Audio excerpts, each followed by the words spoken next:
Ethan Carter thought he had life all figured out. His parents were embarrassing, their struggles pathetic, and respect was just something weak people demanded. But when he publicly mocks them at a national monument, his cruel words cut deeper than he ever intended. The moment is caught on camera, going viral overnight, turning him into the internet's most hated brat. But before the world can destroy him, a stoic guard steps in, silent, disciplined, and unshaken, delivering a lesson so brutal, so raw, that it shatters Ethan's arrogance and forces him to face a truth he's been running from his whole life. This is the story of humiliation, redemption, and a guard who refused to let disrespect go unpunished. Before we start the video, buckle up, get ready, and subscribe for a special surprise tomorrow. Ethan Carter slumped in the back seat of his parents' aging sedan, arms crossed, earbuds in, drowning out the hum of their voices. The summer heat clung to everything, making the cracked leather seats stick to his skin. His father, Mark, kept glancing at him through the rearview mirror, his expression weary, yet hopeful. His mother, Lisa, adjusted the air conditioning, trying to coax some life into the conversation. "I think you'll like this place, Ethan," she said gently. "It's important. A lot of people sacrifice their lives," Ethan finished, rolling his eyes. Yeah, I get it. Honor, respect, all that." He let out a bitter laugh. "Too bad that doesn't pay the bills." Mark's knuckles tightened on the steering wheel, but he stayed silent. Lisa let out a slow breath and turned to the window. They had been through this before. Ethan's resentment, his constant jabs at their struggles. There had been a time when he was a kind-hearted kid, grateful for the little they had, but years of watching his parents scrape by while his classmates flaunted new clothes, the latest phones, and extravagant vacations had hardened him. As they pulled into the parking lot of the National Monument, Ethan looked up from his phone, unimpressed. A towering stone memorial stood in the distance, American flags waving in the summer breeze. Families walked hand in hand, veterans in crisp uniforms stood with solemn expressions, and a line of tourists snapped photos near the guarded area. It was a place of remembrance, of weight, of sacrifice. To Ethan, it was just another boring stop on a pointless road trip. Lisa smiled at him, trying again. "Come on, at least walk around. Maybe read some of the names. These people gave everything for this country." Ethan sighed dramatically, but stepped out of the car. The moment his feet hit the pavement, he yanked his phone out, scrolling mindlessly, barely looking up as they walked. His parents moved slower, pausing to take in the plaques and statues, their faces reflecting the respect and sorrow the place demanded. A few feet away, standing perfectly still near the main memorial, was a uniformed guard. His posture was rigid, eyes locked forward, his presence almost statuesque. He radiated discipline, completely unmoved by the tourists milling around. Ethan barely glanced at him. As they neared the center of the monument, Lisa turned to Ethan, her voice softer now. "Ethan, I know life's been hard. I know you hate that we can't give you more. But respect, it's not about money. It's about what?" Ethan cut in, his voice sharp. "Living paycheck to paycheck, working dead-end jobs. Let's be real, Mom. These people might have died for something, but what are we even living for?" A few people turned at his raised voice. Lisa's face paled, and Mark's jaw tensed. Ethan scoffed, gesturing at the monument. "I mean, look at this. Everyone acts like these people are saints, but what did it get them? Dead, forgotten, and we're supposed to stand here and pretend like it means something." Silence settled over the crowd. Eyes were on him now, whispers growing, and then, for the first time since they arrived, the stoic guard moved. Ethan barely noticed the shift at first. He was too caught up in his own words, too entertained by the shocked expressions of the people around him. He had always known how to get a reaction, but this was something new. His parents looked stricken, frozen in place. The small crowd nearby had gone completely silent, their gazes flicking between him and the towering memorial behind him. The weight of his words was settling in the air, thick and suffocating, but he wasn't done. Not yet. He let out a sharp laugh, shaking his head. What? I'm just saying what no one else wants to admit. We pretend like all of this means something, but in the end caught his eye. The uniformed guard, who had been standing rigid and unmoving just moments ago, was now walking toward him. Each step was measured, precise, his polished boots striking the stone with an unmistakable weight. His face was unreadable, his eyes locked on Ethan with an intensity that sent an unexpected chill down his spine. Ethan's confidence wavered for the first time. The man stopped just a few feet away, close enough that Ethan could see. The hard lines of his face, the sharp creases in his uniform, the quiet authority in his presence. He didn't speak right away. He just stood there staring, letting the silence stretch between them like a drawn blade. Mark reached for Ethan's arm, his grip firm, a silent plea to stop whatever was about to happen next. Lisa's lips were parted, her breath shaky, her eyes darting between her son and the imposing figure before them. Finally, the guard spoke. "You don't understand what you're saying." His voice was steady even, but there was something beneath it, something heavy, something edged with experience. Ethan bristled, his initial discomfort sparking into irritation. "Oh, I understand just fine," he shot back. "I understand. That everyone expects us to bow our heads and act like this matters when, in reality, none of this changes anything. People die, the world moves on, and the rest of us are stuck living in the mess they left behind."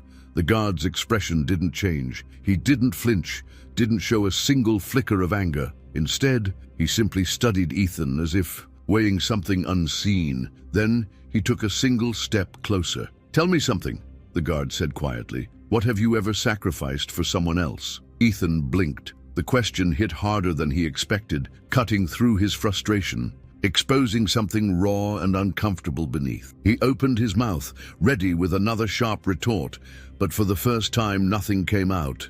The silence stretched between them. The onlookers watched, waiting. The guard gave the faintest tilt of his head, his eyes never leaving Ethan's. "That's what I thought." And just like that, the weight of everything crashed down on him. Ethan's chest tightened, and for the first time in a long time, he didn't have a comeback. The weight of the guard's question pressed into him, making it impossible to ignore. What had he ever sacrificed? The answer was obvious. Nothing. A sharp gust of wind rustled the flags above, but the crowd remained still, their eyes locked onto him. The shame crawled up his spine like a slow burn, but he refused to let it show. His pride wouldn't allow it. He forced a scoff, shoving his hands into his pockets. "This is stupid," he muttered, turning away from the guard, from the crowd, from his parents' crushed expressions. "I don't need to stand here and listen to some guy in a uniform. Act like he knows me." Mark stepped forward, voice tight. "Ethan, no," Ethan snapped. "I get it. I'm the bad guy, right? Because I'm not standing here crying over a bunch of names on a rock." He gestured toward the memorial, his tone laced with defiance, but the words felt hollow even as he said them. The guard didn't move, didn't argue. He simply studied Ethan, his face unreadable, and somehow that was worse. Lisa's voice was barely above a whisper. "You need to stop." Ethan let out a bitter laugh. "Why? Because I embarrassed you? Because I said the quiet part out loud?" He turned, locking eyes with the guard again. "You think standing here staring at this thing makes a difference? It doesn't change anything. People still struggle, people still die, my parents still can't afford rent half the time. But sure, let's act like respect is gonna fix all of that." A murmur rippled through the crowd. Some looked away, uncomfortable. Others whispered to each other. A man in a veteran's cap shook his head in disgust. Someone pulled out their phone, camera lens aimed directly at Ethan. Lisa wiped at her eyes. Mark looked like he wanted to say something, anything, but the disappointment in his face was unbearable. Ethan clenched his jaw, turning his back on them all. He stalked away, ignoring the people parting for him, ignoring the heat of the sun, beating down on his neck, ignoring the way his hands shook slightly at his sides. The moment he was far enough from the main crowd, he yanked his phone from his pocket. Notifications flooded his screen, messages lighting up one after another. His name was already spreading. Ethan Carter, the disrespectful kid at the memorial. One video had already been posted, entitled "Teen Disrespects Fallen Heroes, Gets called out hard. His stomach twisted. The guard's voice echoed in his head, the question he had no answer for. What have you ever sacrificed for someone else? He swallowed hard, shoving his phone back into his pocket. His parents were still back at the memorial, lingering in the shadow of the names. He wondered if he had made a mistake he couldn't take back. Ethan sat alone on a bench near the parking lot, his knee bouncing restlessly. His phone felt heavier in his pocket, each notification like a pulse of heat against his skin. He knew what was happening, knew exactly how this worked. Viral shame, internet dogpiling. He had laughed at it when it happened to other people. Now he was the target. He hesitated before pulling out his phone. His stomach twisted as he scrolled through the endless flood of comments beneath the video. What a punk. This kid needs a serious reality check. Disrespectful little brat. His parents must be mortified. Someone should have slapped him. His grip tightened on the device, his throat dry. His heart pounded, but he wasn't sure if it was from anger or something worse. The video was climbing in views, already past 100,000, and it had only been an hour. It wouldn't stop. It would only get worse. His fingers hovered over the screen, itching to type a response. Something sarcastic, something biting. He could spin it, he could turn it into a joke. But then he thought about the guard. That man hadn't insulted him, hadn't raised his voice, hadn't made a scene. He had just asked a question. What have you ever sacrificed for someone else? Ethan let out a slow breath, dragging a hand through his hair. He looked back toward the memorial, where his parents still stood, their figures small against the massive stone. His mother's shoulders were slumped, and his father's hands were shoved deep in his pockets. They hadn't followed him. They hadn't tried to chase him down to force an apology. They were just standing there, absorbing everything. He had humiliated them. A fresh wave of nausea rolled through him, and for the first time in a long time, he felt something foreign twist in his chest. Guilt. His fingers clenched around his phone. Before shoving it deep into his pocket, he pushed himself up from the bench, his legs heavy as he trudged back toward the memorial. The closer he got, the harder it was to breathe. He could feel the eyes on him, the whispers that hadn't died. Down, when he reached his parents, Lisa barely looked at him. Mark kept his gaze on the monument, jaw tight. Ethan swallowed hard. His voice came out quieter than he expected. I didn't mean... Stop, Lisa whispered. Her voice wasn't angry. It was worse than that. It was tired. Not now. Ethan's mouth snapped shut. A presence loomed behind him, and he knew before turning that it was the guard. Sergeant Reyes didn't say anything right away. He just stood there, waiting, watching.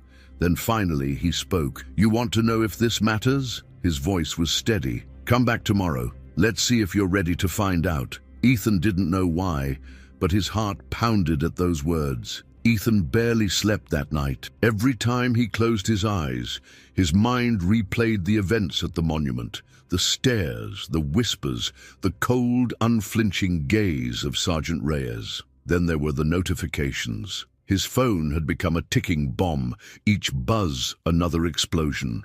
Of anger and mockery from strangers who had never met him but suddenly seemed to hate him. By morning, the video had millions of views. It had spread across social media, popping up on reaction pages, news articles, even discussion forums. His name was everywhere. Disrespectful teen mocks veterans. Entitled Kid Humiliates Parents at National Monument. Stoic guard destroys arrogant teen with one question. His heart pounded as he scrolled through comment after comment. Some people wanted him punished. Some wanted him to apologize publicly. Others just laughed at his expense. His friends, or at least the people he thought were his friends, had started sending messages, not to defend him, but to make jokes at his expense. Damn, dude, you really went viral for being a jerk. Yo, you should lean into it. Be the villain. Good luck showing your face at school again, LMAO. Ethan threw his phone onto his bed and squeezed his eyes shut. His chest was tight, his stomach twisted into knots. He had been stupid before, but this was different. This was bad.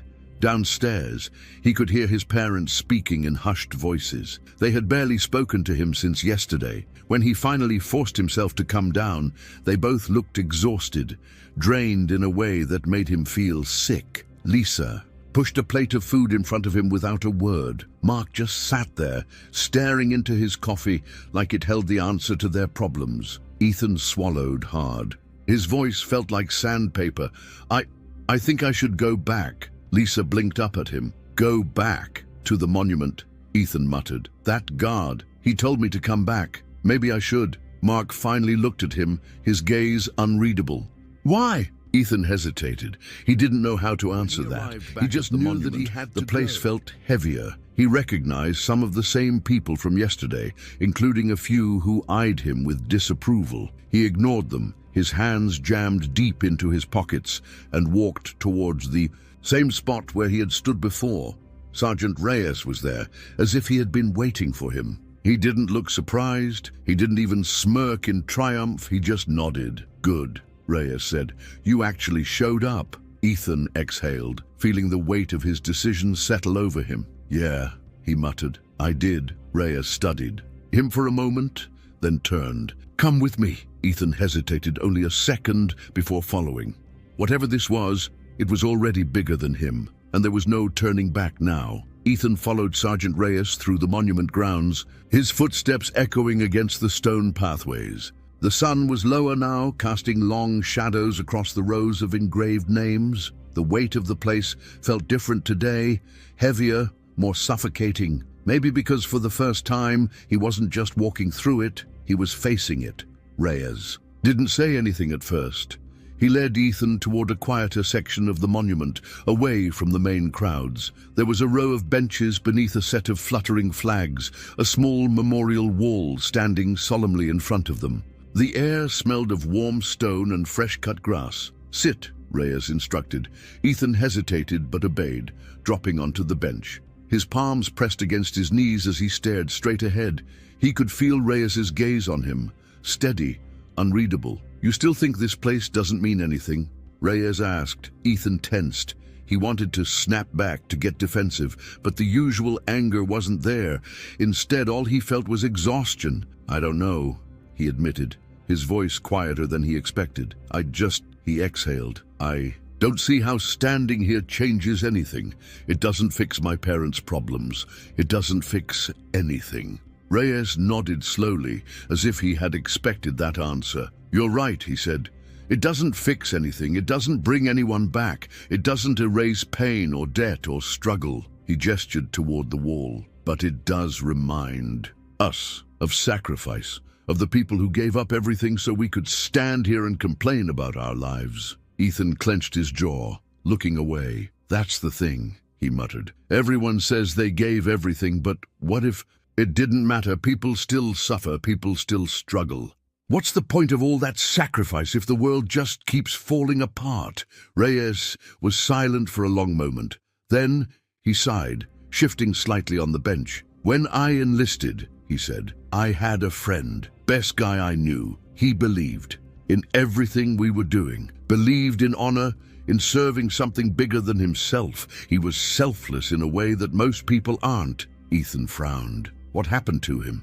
Reyes' gaze darkened. "He saved my life," he said simply. "Took the hit so I didn't have to." A lump formed in Ethan's throat. He had expected a story, but not that. Reyes turned to him. "Tell me, Ethan, what have you ever done for someone else? What have you ever sacrificed?" Ethan swallowed hard. His mind scrambled for an answer, but there wasn't one.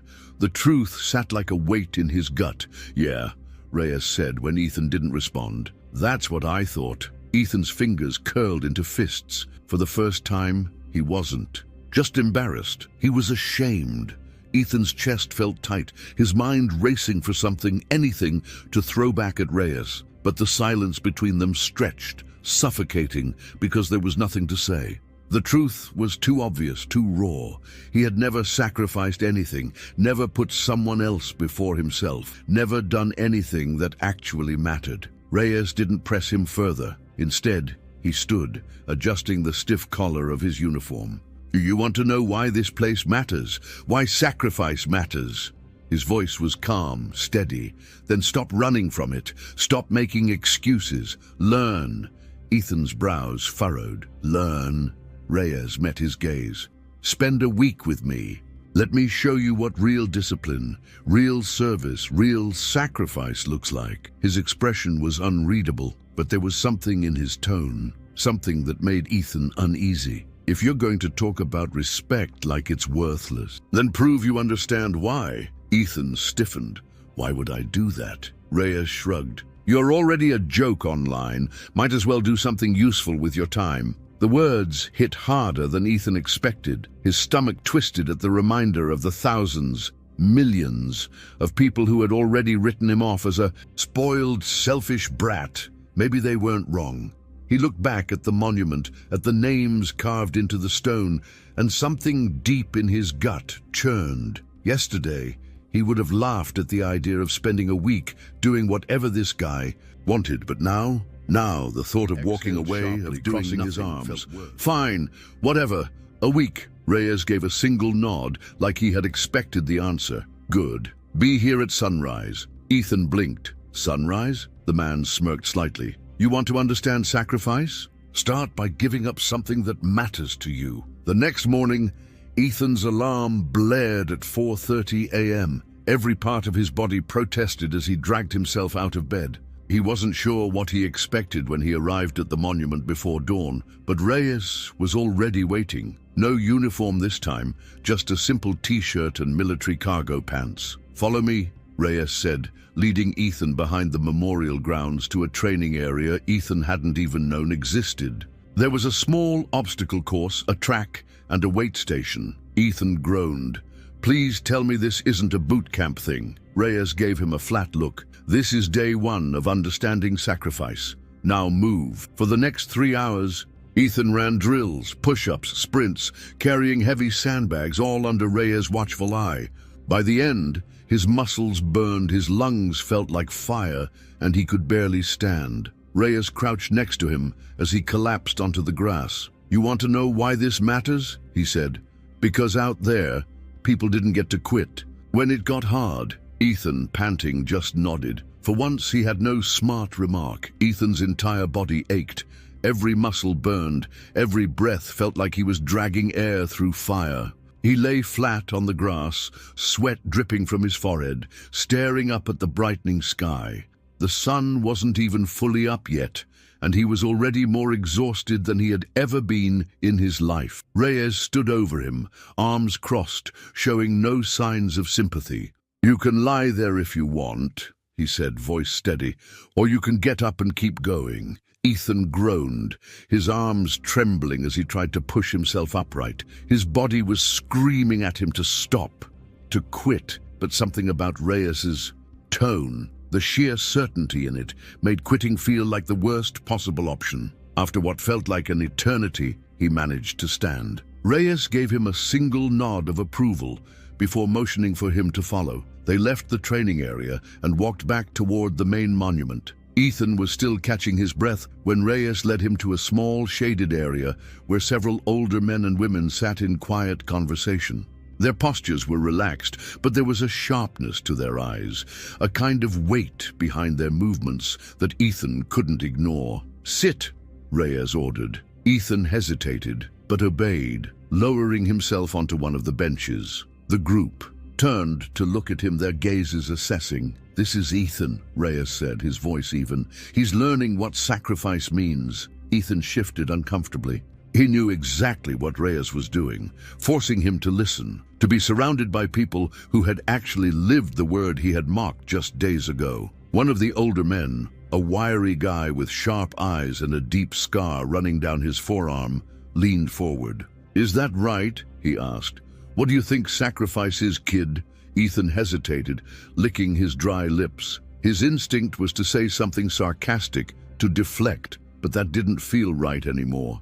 Not here, not in front of them. I don't know, he admitted, his voice quieter than usual. The man studied him, then nodded slightly. Good, then you might actually learn something. For the next hour, Ethan listened. He listened to stories about soldiers who never came home, about families who waited for years for a loved one who never walked through the door again. He heard about sleepless nights, about wounds that never really healed, about sacrifices that went unnoticed by the very people they were made for. At some point, Ethan realized his fists were clenched, not in anger, but in something else: guilt, shame, understanding. When Reyes finally stood, motioning for Ethan to follow, the group gave him one last look. "Keep listening, kid," the scarred man said. "You might just figure it out." Ethan swallowed hard and nodded. For the first time since this all started, he wasn't just here because of Reyes. He wanted to be here. Ethan sat in silence on the ride home, staring out the window, his mind spinning. The stories he had heard today stuck with him in a way he couldn't shake. These people had given everything, and not just the ones who served. The families, the friends, the ones left behind, they all sacrificed too. He thought back to what the scarred man had said. "Keep listening, kid." He had spent most of his life tuning things out. His parents' struggles, their quiet exhaustion, the sacrifices they made for him that he never acknowledged. He never really listened. He just reacted, always thinking about how things affected him. The thought made his stomach turn. When they pulled into the driveway, his parents were waiting. His mom opened the door, looking like she had barely slept. His dad's arms were crossed before stepping inside, bracing himself. He had spent so long avoiding this conversation, but after today, he couldn't anymore. Lisa folded her arms, her voice quiet. "Where were you?" Ethan swallowed hard. "I went back to the monument." Mark frowned. "Why?" Ethan hesitated. "Because I needed to. Because I needed to understand. Because I've been an idiot and I don't know how to fix it." But none of those words made it past his lips.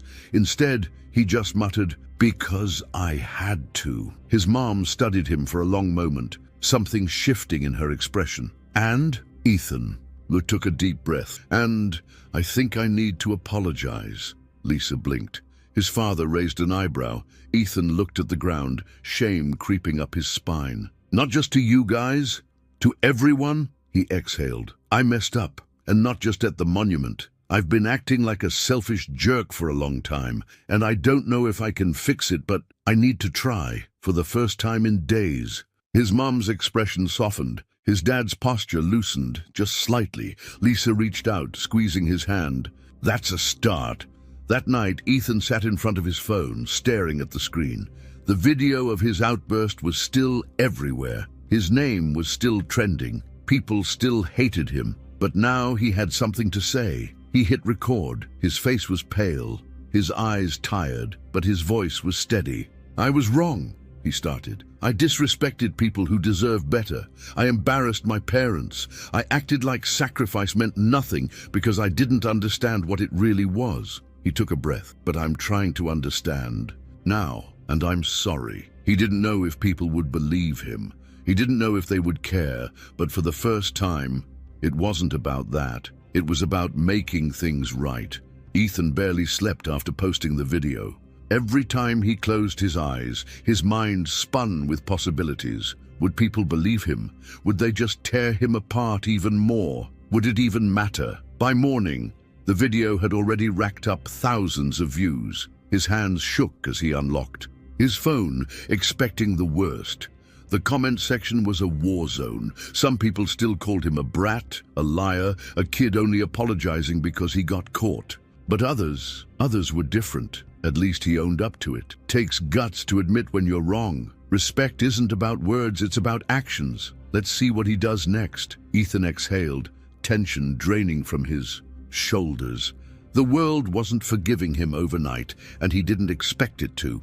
But maybe, just maybe, he had a shot at fixing things. His parents had seen the video too. When he walked into the kitchen, his mom gave him a small, tired smile. His dad just patted his shoulder as he passed. A simple gesture, but one that meant everything. But Ethan knew an online apology wasn't enough. Words were cheap. Reyes had taught him that. If he wanted to prove he had changed, he needed to act. That afternoon, he went back to the monument. He didn't tell Reyes he was coming. He just showed up. When the guard spotted him, he didn't look surprised.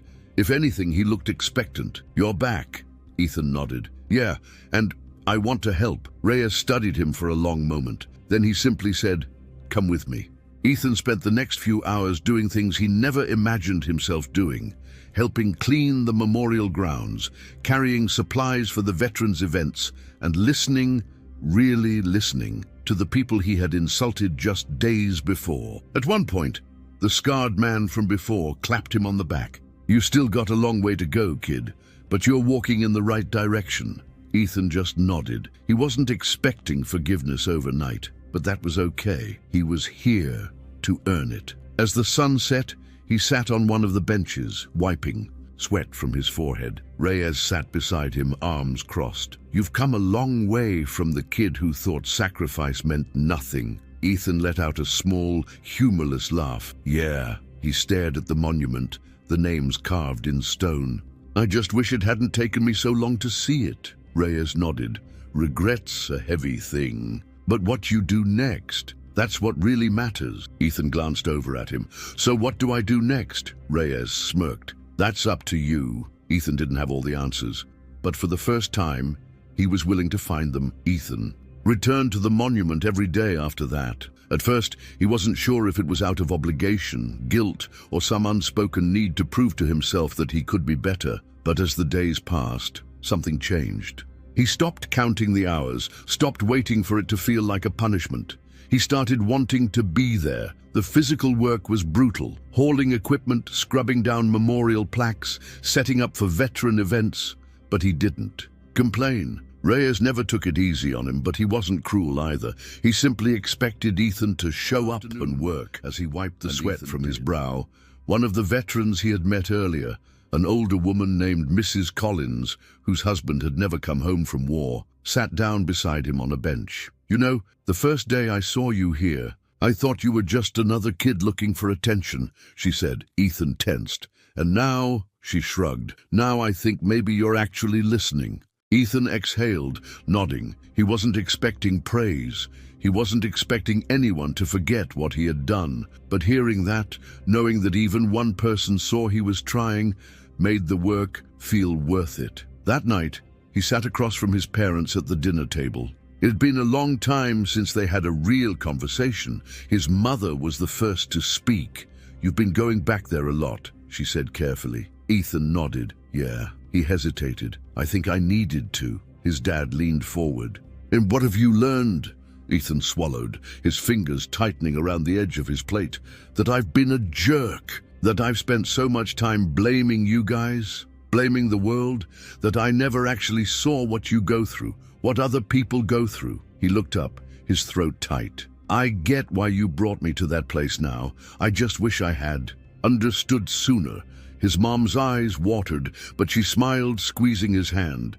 His dad gave him a slow, approving nod. The next morning, Ethan woke up before his alarm. The moment he opened his eyes, he knew what he had to do. At sunrise, he arrived at the monument one last time, his steps lighter than they had ever been. The air was crisp, the world quiet. When he reached the main memorial, Reyes was already there, standing at attention. Ethan stopped a few feet away. He looked at the massive stone before him, at the names carved into its surface, and for the first time, he truly understood. He straightened his posture. Then, without hesitation, he raised his hand and saluted. Reyes didn't say anything. He didn't need to. Ethan turned and walked away, feeling lighter. He wasn't running from himself anymore. He was finally moving forward. Ethan stepped away from the monument, his pulse steady, his mind clear. For the first time in a long time, he wasn't carrying the weight of his own bitterness. He wasn't looking for an excuse, an argument, or someone to blame. He had come full circle, standing in the same place where he had humiliated himself and his parents, but now it felt different. He had changed. Reyes watched him go, but Ethan knew the guard. Didn't need a goodbye. Everything that needed to be said had already been spoken, not in words, but in actions. Ethan had come back day after day, not because someone forced him, but because he chose to, and Reyes had seen that. As Ethan made his way toward the parking, "Udlot," a familiar voice called out. "Hey, kid." He turned. It was the scarred veteran, the one who had challenged him on his first day back. The man gave him a once-over and smirked. "Not bad." Ethan nodded. "Thanks. You keep listening?" the man asked. Ethan met his gaze, then looked back at the monument. "Yeah, I think I finally heard it." The veteran seemed satisfied with that answer. He gave Ethan a nod of approval before turning back toward his group. Ethan got into his dad's car, exhaling as he closed the door. His parents were waiting, quiet but attentive. Mark looked at him through the rearview mirror. "So, this the last time?" Ethan thought about it. About how much had changed in just a week. About how much he had changed. He shook his head. "No, I think I'll keep coming back." His dad smiled, turning the key in the ignition. Lisa reached back and squeezed Ethan's knee. No one said anything else. They didn't need to. That night, Ethan sat on his bed, scrolling through the same video that had ruined him just days ago. His face on screen, mid-rant, sneering, angry. He barely recognized himself. He tapped the comments. Some were still cruel. Some had softened. But there was one pinned at the top with thousands of likes. Kid screwed up, but at least he owned it. That's more than most people ever do. Ethan exhaled and shut off his phone. Tomorrow, he'd go back to school. He'd face people who still saw him as that guy from the video. He'd deal with whatever came next, but for the first time, he wasn't afraid of it. As he lay back against his pillow, exhaustion settling into his bones, he felt something he hadn't felt in a long time: peace. And as he closed his eyes, he knew that whatever happened next, whatever mistakes he made, he would own them, because that's what sacrifice was, not just giving something up, but becoming something more.